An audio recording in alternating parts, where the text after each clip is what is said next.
अस्सलाम वालेकुम दोस्तों, आज हम central cotton research institute Multan में कपास की नई ज़ेर तहकीक किस्म साइटो 511 के मुतालिक आप लोगों को बताएंगे कि साइटो 511 की क्या खसूसियात हैं, उसकी पैदावारी टेक्नोलॉजी क्या है। साइटो 511 है, इसकी जो पैदावारी जो सलाहियत है वो 50 मन से ऊपर है। आप लोग देख सकते हैं कि इसकी जो कंडीशन है, क्रॉप कंडीशन है, कितनी ज़बरदस्त है।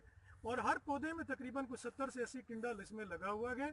और ये जो है वायरस के खिलाफ काफ़ी क़ुव्वत मुदाफ़त रखती है। और इसके साथ साथ फ्रूट शेडिंग नहीं होती इसके अंदर, हाई टेम्परेचर में जो है फ्रूट शेडिंग नहीं है।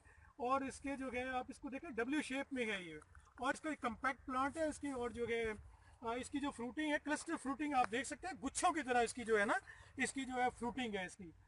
और इसका पत्ता छोटा है, वायरस के खिलाफ क़ुव्वत मुदाफ़त रखती है। दूसरा ये कि इसमें वाइट फ्लाई का अटैक भी कम है। और इंशाल्लाह बहुत जल्द जो है हम अपने काश्तकारों को आम काश के लिए इंशाल्लाह दे देंगे।